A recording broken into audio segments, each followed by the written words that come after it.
Baik, pada kesempatan ini saya akan memaparkan topik mengenai mempertahankan bahasa Indonesia di era globalisasi. Kita awali dengan pendahuluan. Bahasa Indonesia bukan hanya alat komunikasi, tetapi juga identitas nasional dan simbol persatuan bangsa. Sejak Sumpah Pemuda tahun 1928, bahasa Indonesia menjadi perekat yang menyatukan keberagaman suku, budaya, dan daerah di Indonesia. Di tengah derasnya arus globalisasi, bahasa Indonesia menghadapi tantangan besar, seperti dominasi bahasa asing, pergeseran minat generasi muda, serta perubahan budaya akibat teknologi digital. Artikel Republika yang ditulis oleh Siti Isnaniah menunjukkan bahwa penggunaan bahasa Indonesia dalam forum internasional seperti ICIS membuktikan bahwa bahasa kita mempunyai posisi strategis dalam percaturan global. Karena itu, mempertahankan bahasa Indonesia menjadi tugas seluruh masyarakat Indonesia, terutama generasi muda. Mengapa bahasa Indonesia perlu dipertahankan? Yang pertama, diakui secara yuridis sebagai bahasa negara. Bahasa Indonesia memiliki dasar historis dan yuridis yang kuat. Sejak pengakuan resminya dalam Undang-Undang Dasar 1945 Pasal 36, bahasa Indonesia menjadi bahasa negara yang digunakan dalam pemerintahan, pendidikan, hukum, dan kehidupan publik. Yang kedua, menjadi bahasa ilmiah dan diplomasi, terbukti dari penggunaan dalam ICIS oleh pejabat negara dan akademisi. Bahasa Indonesia ternyata semakin dikenal di dunia internasional. Ini terlihat jelas dalam penyelenggaraan ICIS, konferensi ilmiah internasional yang dibuka oleh Wakil Presiden Ma'ruf Amin dengan menggunakan bahasa Indonesia. Bahkan banyak presenter luar negeri yang tertarik menggunakan bahasa Indonesia dalam presentasinya. Yang ketiga, mampu mendukung fungsi heuristik dan referensial. Bahasa untuk belajar, memahami dunia, dan mengembangkan ilmu. Bahasa Indonesia memiliki fungsi ilmiah. Dalam perspektif Halliday, bahasa berfungsi heuristik, yaitu sebagai alat untuk memperoleh ilmu pengetahuan. Jacobson juga menyebut fungsi referensial, yakni kemampuan bahasa untuk menjelaskan berbagai aspek kehidupan. Artinya, bahasa Indonesia memiliki potensi besar sebagai bahasa ilmu dan bahasa diplomasi.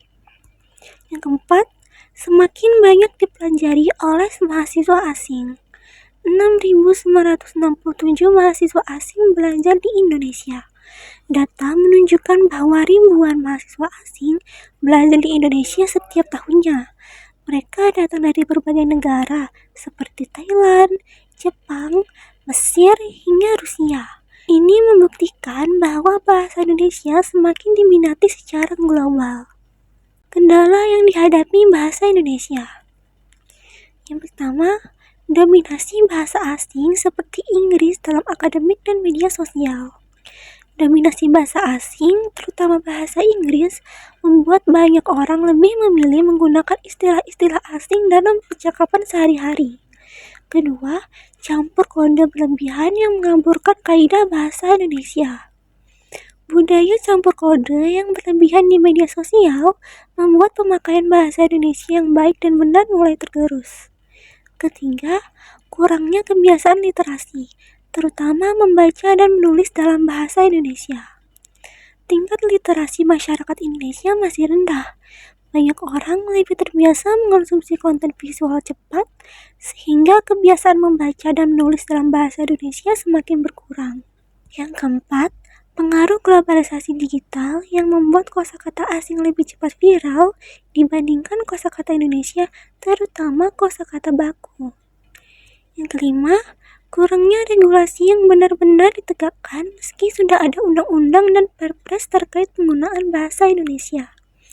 Meskipun sudah ada berbagai regulasi seperti Undang-Undang Nomor 24 Tahun 2009 dan Perpres Nomor 63 Tahun 2019 tentang penggunaan bahasa Indonesia, implementasinya di lapangan masih perlu diperkuat.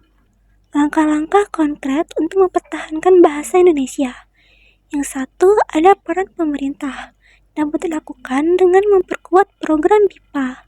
Pemerintah dapat memperkuat program BIPA atau Bahasa Indonesia untuk penutur asing sehingga semakin banyak warga Indonesia yang belajar bahasa Indonesia. Lalu mengoptimalkan regulasi bahasa seperti Undang-Undang Nomor 24 Tahun 2009 dan Perpres Nomor 63 Tahun 2019.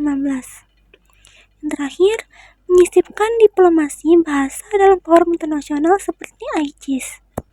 Kedua, peran lembaga pendidikan dapat dilakukan dengan mengembangkan kurikulum berbasis literasi bahasa Indonesia, mendorong penggunaan bahasa Indonesia yang baku di karya ilmiah, mengadakan lomba debat, esai, dan pidato berbahasa Indonesia. 3. Peran generasi muda. Para generasi muda dapat memulai dengan menggunakan bahasa Indonesia yang baik dalam ruang digital, menghidupkan budaya membaca seperti menulis karya kreatif seperti podcast, video edukasi, atau tulisan blog yang memperlihatkan identitas bangsa. Lalu menjadi duta bahasa. Generasi muda juga dapat menjadi duta bahasa yang memperkenalkan budaya Indonesia kepada teman-teman internasional.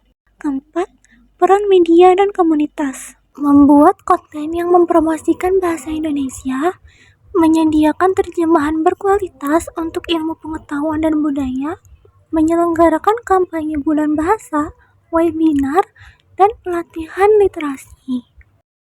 Jika semua pihak berperan, maka bahasa Indonesia tidak hanya bertahan, tetapi juga berkembang menjadi bahasa yang memiliki daya saing global. Yang terakhir yaitu penutup.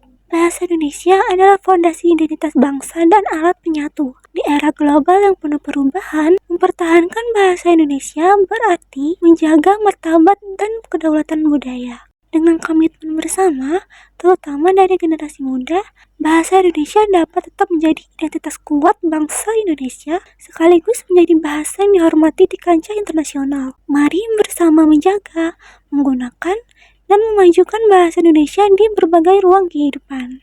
Sekian untuk pembahasan topik mempertahankan bahasa Indonesia di era globalisasi. Saya ucapkan terima kasih.